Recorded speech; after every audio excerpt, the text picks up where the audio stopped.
नमस्कार, आप देख रहे हैं धाकड़ एक्सक्लूसिव। मैं हूं पद्मजा जोशी। दो बड़ी एक्ट्रेसेस, एक ठग और 10 करोड़ का राज। क्या घोड़े से लेकर घड़ी तक और बैग से लेकर गाड़ी तक के चक्कर में ही फंस गई जैकलीन फर्नांडिस। आज मैं आपके सामने उन दस्तावेजों के साथ आई हूं जिसमें बॉलीवुड की जानी मानी हीरोइन जैकलीन फर्नांडिस और नोरा फतेही को लेकर सारी जानकारी कैद है। ये एक्सक्लूसिव जानकारी सुकेश चंद्रशेखर की इन दोनों हीरोइन से रिश्ते और लेन देन को लेकर है।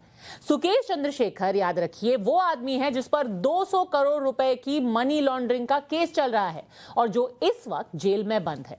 ईडी ने अब अपनी चार्जशीट में यह बताया है कि जैकलीन फर्नांडिस और नोरा फतेही को सुकेश चंद्रशेखर ने गिफ्ट और पैसे देकर कैसे फंसाया।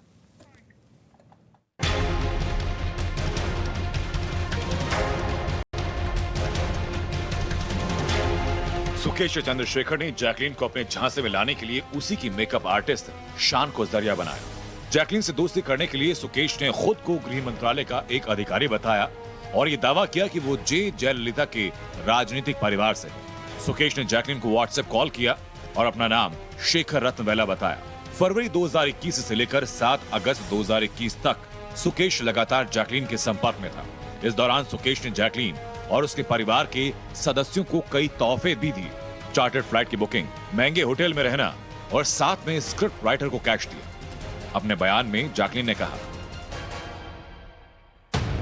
सुकेश चंद्रशेखर को मैं शेखर रत्नवेला के नाम से जानती हूँ। दिसंबर 2020 से लेकर जनवरी 2021 तक सुकेश ने कई बार मुझसे संपर्क करने की कोशिश की, लेकिन मैंने उनके फोन का जवाब नहीं दिया। तब मेरे मेकअप आर्टिस्ट शान को सरकारी ऑफिस से फोन आया और कहा कि मैं शेखर से बात करूं।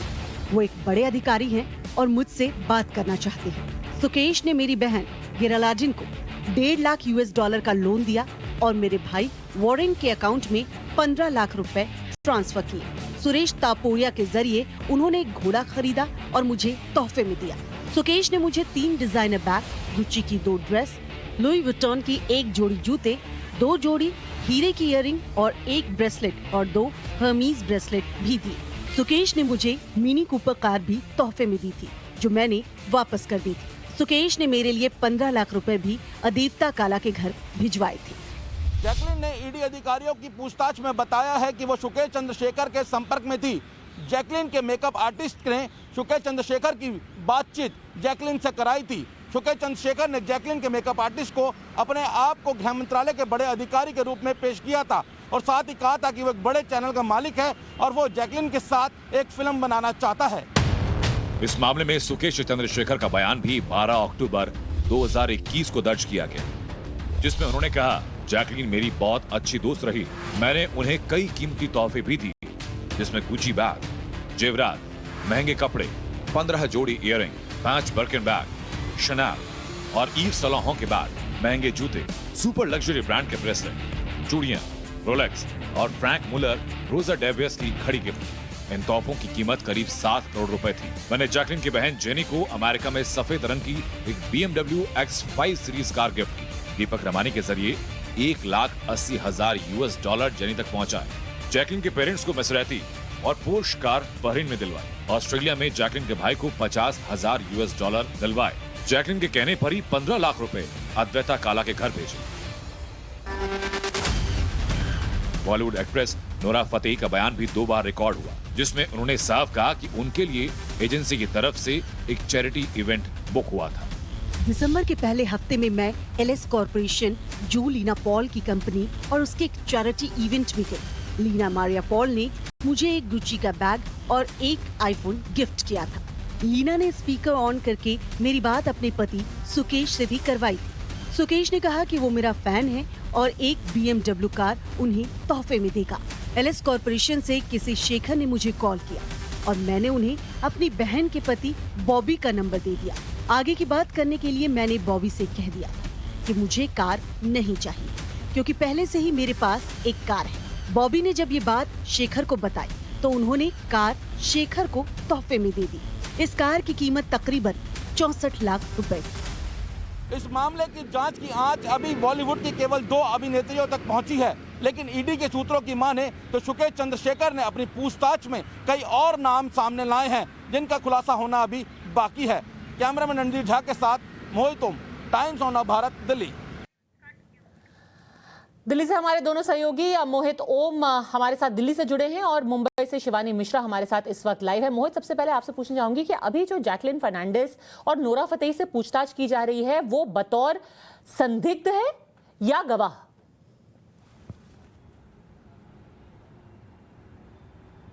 देखिए, जिस तरीके से सुकेश चंद्रशेखर से लगातार ईडी सवाल पूछ रही है, ईडी की पूछताछ में सुकेश ने लगातार इन दोनों हीरोइनों के नाम लिए और इनके अलावा कई और जो बॉलीवुड हस्तियां उनके नाम सामने लिए हैं। हालांकि अभी जांच के दायरे में ये दोनों लोग आए हैं और दोनों ने कबूला है कि सुकेश चंद्रशेखर ने उनसे संपर्क किया था और संपर्क किस किस तरीके से किया था ये हमने अपनी रिपोर्ट में दिखाया है। और साथ ही चार्जशीट में ये बताया है कि सुकेश चंद्रशेखर से इन्होंने बहुत महंगे गिफ्ट लिए हैं और दोनों को करीब 10 करोड़ रुपए के आसपास के गिफ्ट दिए गए हैं और दोनों से लगातार सुकेश चंद्रशेखर संपर्क में था और किस तरीके संपर्क में आया है ईडी ने अपनी चार्जशीट में परत दर परत बताया है। ये बताइए मोहित कि जो तोहफे मिले हैं वो तो अलग कि 3 गुच्ची के डिजाइनर बैग मिले, 2 गुच्ची की ड्रेसेस मिली, लुई वुइटन के जूते मिले, डायमंड के इयररिंग्स मिले, ब्रेसलेट, वो सब तो मिला।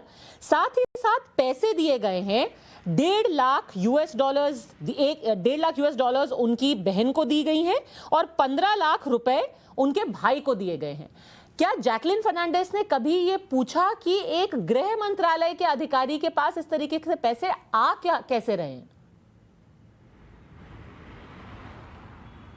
देखिए, सुकेश चंद्रशेखर ने जब जैकलिन फर्नांडिस को अपना परिचय दिया तो पहले तो उन्होंने बताया कि गृह मंत्रालय के एक बड़े अधिकारी हैं और साथ ही बताया कि तमिलनाडु के एक बड़ी नेता के रिश्तेदार भी हैं और अपने आप को एक प्राइवेट चैनल का मालिक बताया और बताया कि उनके साथ हम पिक्चर बनाना चाहते हैं और उस मूवी के लिए अवध में जो डिमांड्स जैकलिन की तरफ से आ रही थी वो उसका लगातार पूरा कर रहे थे और साथ ही जैकलिन को अपने साथ रखने के लिए, अपने संपर्क में रखने के लिए लगातार इस तरीके के तोहफे दिए जा रहे थे। तो जैकलिन ने साफ कहा है कि मेरी तरफ से कभी कोई डिमांड नहीं हुई, सुकेश चंद्रशेखर अपनी तरफ से ये बातें जो गिफ्ट थे वो देता था। लेकिन जिस तरीके से चार्जशीट में यह भी बताया है कि सुकेश ने जैकलिन की फैमिली के लिए एक चार्टर्ड प्लेन भी बुक करा था और जैकलिन देश के अंदर उस चार्टर्ड प्लेन से कई बार आना जाना उन्होंने किया था और साथ ही जो मनी जो ट्रांसफर की गई है वो विदेशों में की गई, ऑस्ट्रेलिया में उनके भाई थे और जो उनकी बहन थी वो यूएस में की गई थी। तो इसकी अभी मनी ट्रेल की और जांच आगे की जा रही है और साथ ही जिस तरीके से महंगे गिफ्ट सामने आ रहे हैं, बात निकल कर आ रही है कि पर्शियन कैट दी गई थी या करीबन घोड़ा दिया गया था, तो उनकी भी सारी जांच अब ईडी के दायरे में है और ईडी का कहना है कि कहीं ना कहीं सुकेश चंद्रशेखर का जो जालसाजी का पैसा है उसको इन्होंने यूज किया है और ये भी उसके बराबर के हिस्सेदार हैं और हो सकता है कि इनकी गिरफ्तारी जल्द हो जाए। तो शिवानी, ये माना जाए कि जैकलिन फर्नांडिस इस मुगालते में थी कि ये सारा घोड़ा, बिल्ली, जूते, बैग, गाड़ी उनको पिक्चर में काम करने के लिए दिए जा रहे हैं? जी देखिए, बिल्कुल कई बार ऐसा होता है कि सेलिब्रिटीज को अपनी फिल्मों में अट्रैक्ट करने के लिए ऐसे महंगे तोहफे दिए जाते हैं जिसे सेलिब्रिटीज कुछ हद तक कबूल भी करते हैं। स्पेशली अगर बात की जाए ट्रिप्स की या कुछ लग्जरियस गिफ्ट्स की तो जरूर सेलिब्रिटीज इसे एक्सेप्ट करते हैं। इनफैक्ट वो इवेंट्स को जब अटेंड करते हैं उसके बाद भी उन्हें तोहफे मिलते हैं। लेकिन इतने बड़े पैमाने पर लगातार एक व्यक्ति से गिफ्ट लेने में ऑब्वियस सी बात है कि सेलिब्रिटीज को भी समझ इतनी होती है कि कोई ना कोई कॉन्स्पिरेसी जरूर है, खास तौर पर एक ऐसे व्यक्ति से जो कि कस्टडी में रहने के बावजूद इनसे फोन कॉल पर बात करता था। और बात की जाए चार्टर्ड प्लेन की बुक करने की तो एक बार मुंबई से दिल्ली तक के लिए भी जैकलिन के लिए अलग से सुविधा की गई थी। फिर दोनों चेन्नई में उन्होंने एक साथ स्टे भी किया था जिसमें करीब 8 करोड़ से ज्यादा रुपए लगे थे सिर्फ और सिर्फ इस प्राइवेट जेट को बुक करने में। तो ये साफ था कि जैकलिन भी कोई अनअवेयर नहीं है, कोई नई एक्ट्रेस नहीं है इस बॉलीवुड फर्टर्निटी में। वो कई सारे बड़े डायरेक्टर्स और प्रोड्यूसर्स के साथ ऑलरेडी काम कर चुकी हैं। इस गिव एंड टेक के इस पूरे मामलात में इतना जरूर हम समझ सकते हैं कि जैकलिन ने जिस तरह से सारे महंगे तोहफे एक्सेप्ट किए उससे ये जरूर साफ होता है कि जैकलिन को ये तो बात पता थी कि मूवी से बढ़कर आगे भी किसी कॉन्स्पिरेसी की तरफ जा सकता है, क्योंकि सिर्फ और सिर्फ मूवी में काम दिलाने के लिए सेलिब्रिटीज का एक चार्ज अमाउंट होता है, उसी को फॉलो करना होता है। और फिल्म में अगर अट्रैक्ट करने के लिए तोहफे भी भेजे जा रहे हैं तो वो इतने लग्जरियस नहीं होते कि 10-10 करोड़ से ज्यादा रुपए के अमाउंट्स के खाली गिफ्ट भेजे जाएं, क्योंकि जैकलिन की एक पूरी फिल्म के अंदर काम करने का अमाउंट भी अब तक का 10 करोड़ नहीं रहा है। जी शिवानी, एक सेकंड आपको रोकूंगी क्योंकि एक और बहुत ही जरूरी चीज इस स्टेटमेंट में दी गई है, इस चार्जशीट में दी गई है और मैं वो सवाल मोहित आपसे पूछना चाहती हूँ, क्योंकि जो पूरा यहाँ पर घटनाक्रम बताया गया है कि 20 अक्टूबर 2021 को जो उनके मेकअप मैन हैं जैकलीन के शान, उनका स्टेटमेंट रिकॉर्ड किया गया था और उसमें उन्होंने बताया कि जनवरी 2021 में उनको एंजल नाम की एक महिला ने कांटेक्ट किया। उन्होंने फिर उनसे सुकेश चंद्रशेखर से बात करवाई और फिर एक फोन कॉल आया गृह मंत्री अमित शाह के ऑफिस से। तो ये फोन कॉल उनको कैसे पता कि अमित शाह के ऑफिस से था? क्या वो लैंडलाइन से था? ये पूरा माजरा क्या है, बताइए।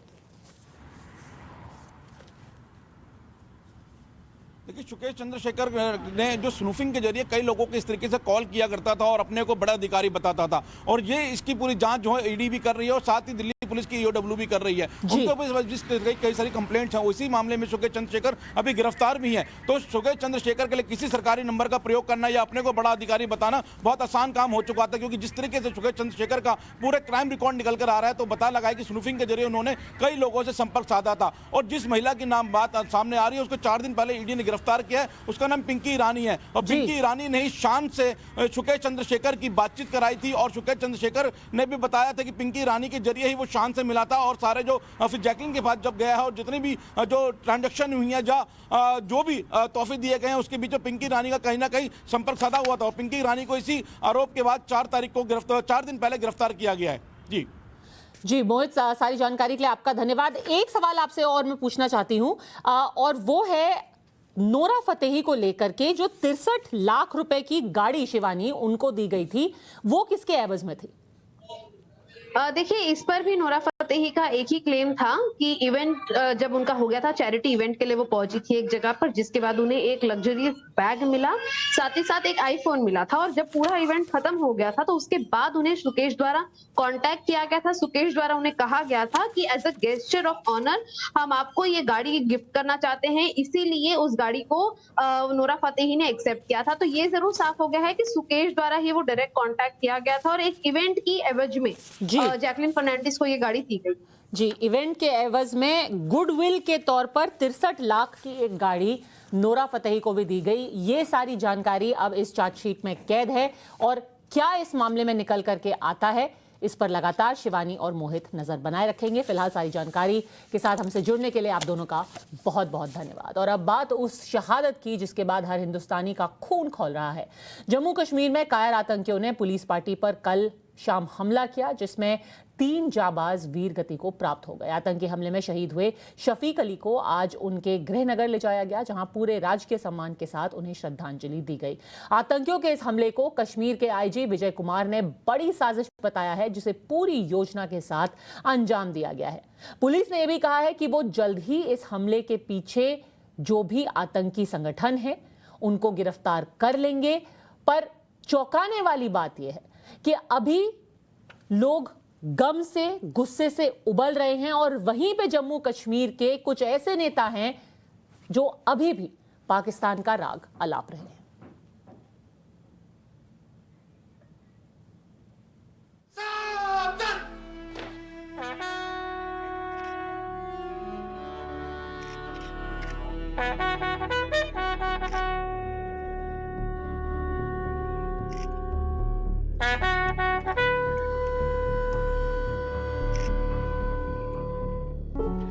शहीदों की मजारों पर लगेंगे हर बरस मेले, वतन पे मरने वालों का यही बाकी निशान होगा। श्रीनगर के लाल चौक से करीब 9 किलोमीटर दूर जेवान में कल एक बड़ा आतंकी हमला हुआ। आतंकियों ने जम्मू कश्मीर पुलिस की एक बस को निशाना बनाया। इस हमले में 3 पुलिस अधिकारी शहीद हो गए। शहीद शफीक अली के पार्थिव शरीर को आज उनके गृहनगर ले जाया गया, जहां पूरे राजकीय सम्मान के साथ उन्हें श्रद्धांजलि दी गई।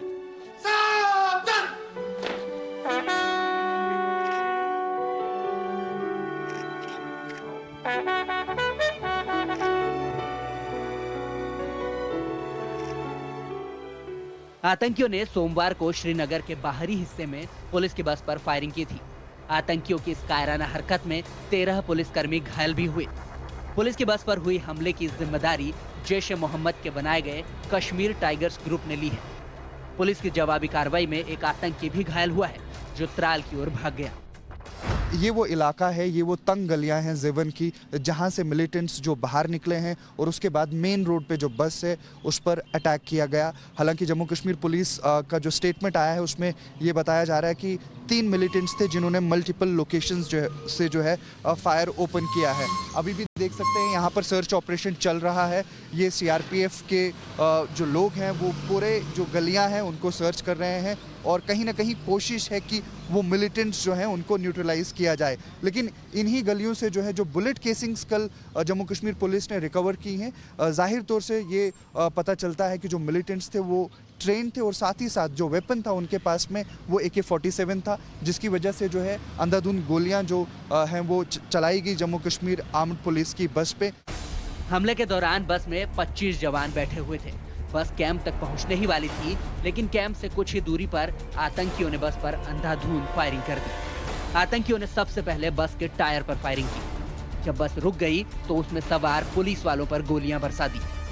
कश्मीर के आईजी विजय कुमार ने इसे सोची समझी साजिश करार दिया है। 3 टेररिस्ट में 2 फॉरेनर था, 1 लोकल था। सर इनपुट्स के बाद भी ऐसा हमला देखा गया। देखिए कि हम सब जानते हैं कि उस रोड पर जब गाड़ी हमारी जा रही थी तब तक आरोपी विड्रॉ हो चुकी थी, अंधेरा था और वहाँ पर कोई लाइटिंग अरेंजमेंट भी रोड पर नहीं था।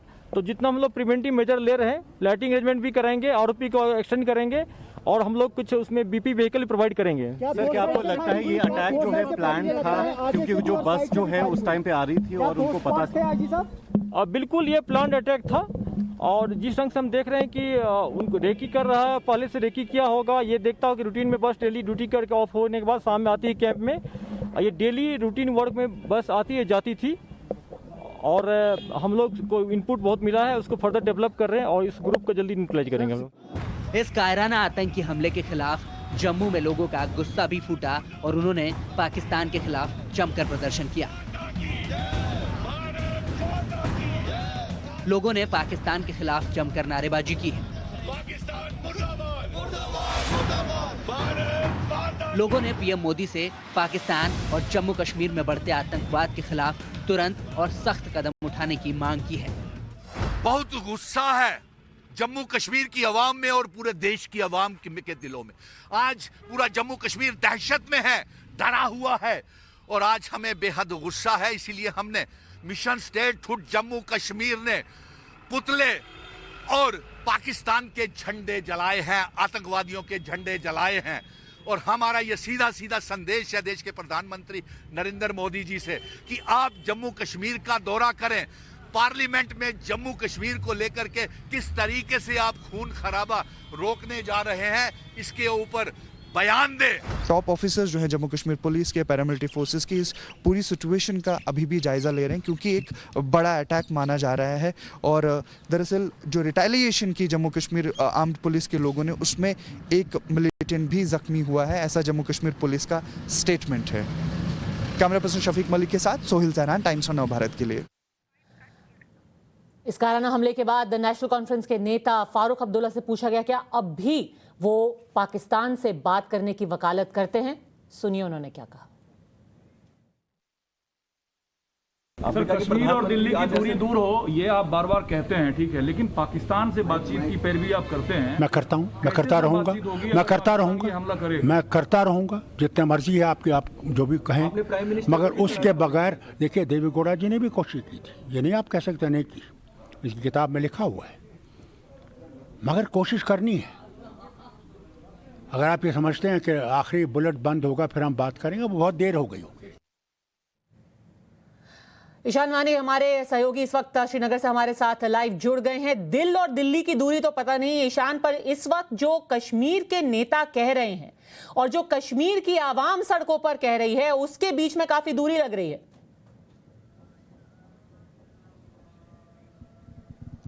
देखिए, चाहे वो नेशनल कॉन्फ्रेंस हो या PDP हो, जब भी यहाँ पे हालात ख़राब हुए हैं या रहे हैं, उनका एक ही जो है पॉइंट ऑफ व्यू रहा है, वो है कि पाकिस्तान से बातचीत करने के अलावा कोई और चारा नहीं है। हालांकि इस व्यू को लगातार BJP हो या कोई और बाकी पार्टियां हो, वो नकारती दिख रही हैं। पहले दिन से ही जब से फारूक अब्दुल्ला ने रैलीज करी, उस तब से ही ये देखने को मिल रहा है कि फारूक अब्दुल्ला लगातार ये स्टेटमेंट बना रहे हैं कि पाकिस्तान से बातचीत करने के अलावा कोई रास्ता है नहीं। और वहीं पर हमने देखा कि BJP ने पहले दिन से जब से NDA आई है तब से उन्होंने ये कड़ा रुख अपनाया है कि पाकिस्तान से तब से बातचीत नहीं होगी जब तक वहाँ से इन्फिल्ट्रेशन रुक ना जाए, चाहे मिलिटेंट्स का ट्रांसपोर्टेशन यहाँ ना रुक ना जाए और ऐसी एक्टिविटी जो कश्मीर में होती हैं वो रुके ना, तब तक वो उनका ये कहना है कि तब तक नहीं होगा। लेकिन अगर हम इस हमले की बात करें तो काफ़ी ज़्यादा प्रेशर जो है अब पुलिस पर इसलिए भी है क्योंकि 14 उनके कर्मी जो है कल जख्मी हुए थे और जिसके बाद 3 लोग अस्पताल में दम तोड़ बैठे।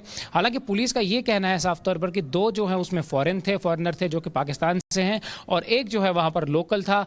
ऐसा अंदेशा लगाया जा रहा है पुलिस की तरफ से कि जो एक लोकल था वो ट्रांसपोर्ट उनको कर रहा था, उनको लोकेशन पर लेके आया और फिर उन्होंने अंधाधुंध गोलीबारी की। जैसे हम कल से ही बता रहे हैं कि गोलीबारी की प्रिसिशन से ये पता लग रहा है कि कहीं ना कहीं वेल ट्रेंड मिलिटेंट्स थे और इसीलिए पुलिस का ये कहना है कि वो जिसके इसमें जो है लगातार ये क्रैक करने की कोशिश कर रही है। हालांकि पुलिस के पास इनपुट्स थे, जबकि आईजीपी ने कहा आज कि साफ तौर पर कि इनपुट्स थे, लेकिन उसके बावजूद भी स्ट्रेच ऑफ जो रोड है उस पर आज 3 साल में दूसरा हमला होता है, सिक्योरिटी बढ़ा दी जाती है, लेकिन उसके बावजूद भी वहां पर हमला होता है रात के समय पे। तो कहीं ना कहीं पुलिस को जो है अपने आप को रीस्ट्रेटेजाइज करना पड़ेगा और ये देखना पड़ेगा कैसे ये लूप होल जो है उनको प्लग किया जाए।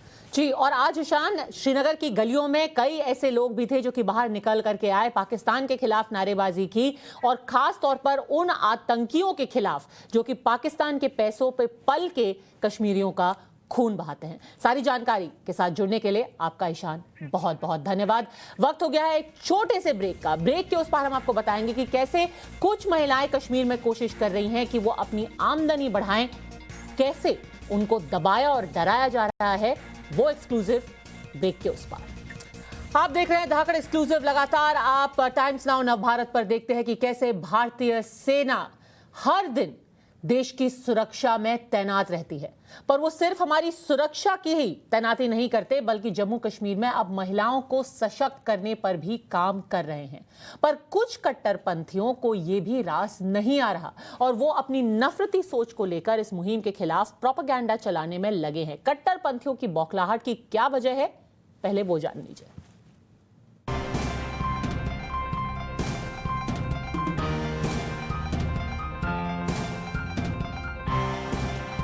किश्तवाड़ में महिलाओं को आत्मनिर्भर बनाने के लिए सेना की मदद से ब्यूटिशियन कोर्स चलाया जा रहा है, जहां महिलाएं ब्यूटी पार्लर चलाने के गुर सीख रही हैं। लेकिन कुछ कट्टरपंथी लोग ब्यूटी कोर्स को इस्लाम के खिलाफ बताकर सोशल मीडिया पर आपत्तिजनक कमेंट कर रहे हैं। सोशल मीडिया पर धर्म की आड़ में सक्रिय ये गैंग भले ही तालिबानी ना हो, लेकिन इनकी सोच में वही तालिबानी नफरत और महिला विरोधी विचार भरे पड़े हैं। तभी तो आर्थिक सशक्तिकरण की ओर बढ़ रही कश्मीर की इन बेटियों के खिलाफ ये जहर उगल रहे हैं। ठीक वैसा ही जैसे तालिबान ने काबुल में महिलाओं के सैलून बंद करवा दिए, मगर सेना की इस मुहिम की खिलाफत करने वालों को कुछ सालों पहले इसी सोच वालों के हाथों एसिड अटैक की शिकार हुई ने जमकर फटकार लगाई। जिन्होंने उन लड़कियों को ये गलत गलत गालियां दी हैं, गलत गलत अल्फाज बोले हैं कि वो पहले अपने गिरेबानों में झांक के देखें कि उनके घर में भी उनकी बहनें जो हैं, माएँ जो हैं, वो कभी ब्यूटी पार्लर नहीं गई हैं, वो भी जाती होंगी। वो वहाँ मुगल मैदान से छात्रों से आती हैं। यहाँ पे बिजनेस इतना बढ़ रहा है ब्यूटी पार्लर का, लेकिन गरीब बच्चों पे ही क्यों इल्जाम लग रहे हैं कि ये नाजायज है, ये गलत है। ये ब्यूटी पार्लर कोई गलत नहीं है, ब्यूटी पार्लर में कोई गलत काम नहीं होता है। हम भी इस्लाम जानते हैं, हमें भी इस्लाम के बारे में पता है क्या सही है क्या गलत है। मैं उन लड़कियों के साथ हूँ। इस्लाम की आड़ लेकर महिलाओं की आजादी और उनके सशक्तिकरण को बचा नहीं पाने वाले नापाक मंसूबे लिए लोग अब सोशल मीडिया पर उनके खिलाफ भद्दे भद्दे कमेंट कर रहे हैं, गालियां देकर इसे अश्लीलता और इस्लाम के खिलाफ बता रहे हैं। लेकिन क्या वाकई इस्लाम में ब्यूटी पार्लर चलाना या फिर मेकअप करना हराम है? तो हम इनको क्लीन अप करते हैं कि ब्लैक हेड्स रिमूव होते हैं, डेड स्किन निकल जाती है। उसके लिए आपको मैं बताऊंगी कि क्या है। हाँ, सेना की पहल का कई युवाओं और स्थानीय लोगों ने समर्थन किया है। यानी कि एक बात तो साफ है कि ये कट्टरपंथियों को इस्लाम की नहीं बल्कि महिलाओं पर अपने रौब के कम होने की चिंता सता रही है। मजहब के नाम पर ब्यूटिशियन कोर्स करने वाली कई महिलाओं को सोशल मीडिया पर डराया धमकाया जा रहा है। ये पहली बार नहीं है जब महिलाएं कट्टरपंथियों के निशाने पर जम्मू कश्मीर में है।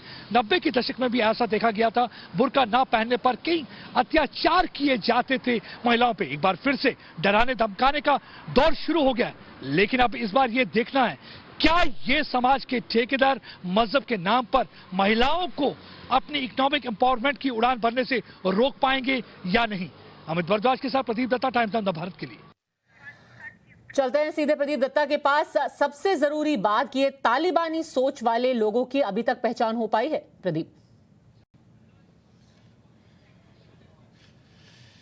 देखिए, पहचान तो हो पाई है क्योंकि उनका अगर आप देखेंगे सोशल मीडिया पे लगातार गालियां उनकी तरफ से आ रही हैं। ये तालिबानी मानसिकता जो है पूरी तरीके से इनको डराने धमकाने की कोशिश कर रही है। पहली बार ऐसा नहीं हुआ है, हमने देखा था किश्तवाड़ में कई बरस पहले भी ऐसा हुआ था।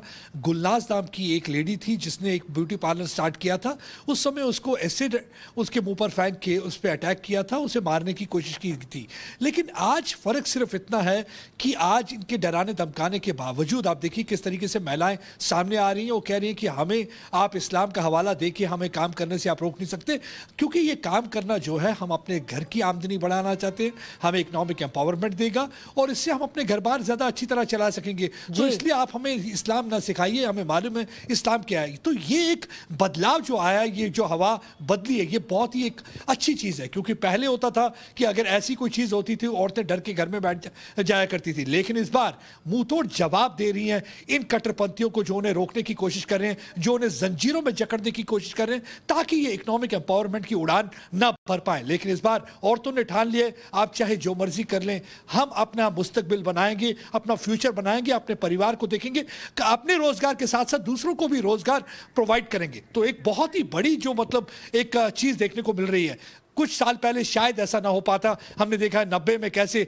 आसिया अंद्राबी का ग्रुप हुआ करता था, जब कोई बुर्का नहीं पहनता था उनके ऊपर रंग फेंक दिया जाया करता था। उसके बाद देखा था हमने कोई जीन पैंट पहन के होता था या कोई ट्राउजर पहन के होता था, उसे लश्कर जब्बार नाम की एक आउटफिट थी, कैसे मारने की धमकी देते थे और एक दो लोगों को निशाना भी बनाया था। उस बार एक डर और खौफ का माहौल था। लेकिन आज भी वो कोशिश तो वही कर रहे हैं, लेकिन ये कट्टरपंथियों को जवाब देने के लिए पूरी तरह से महिलाएं तैयार हैं, क्योंकि अपनी दकियानूसी है और सहारा ले रहे हैं धर्म का, इस्लाम का, महिलाओं को दबाने में और महिलाओं को घर के अंदर ही कैद रखने के लिए। ऐसी सोच को करारा जवाब दिया जाएगा। प्रदीप, सारी जानकारी के साथ जुड़ने के लिए आपका बहुत बहुत धन्यवाद।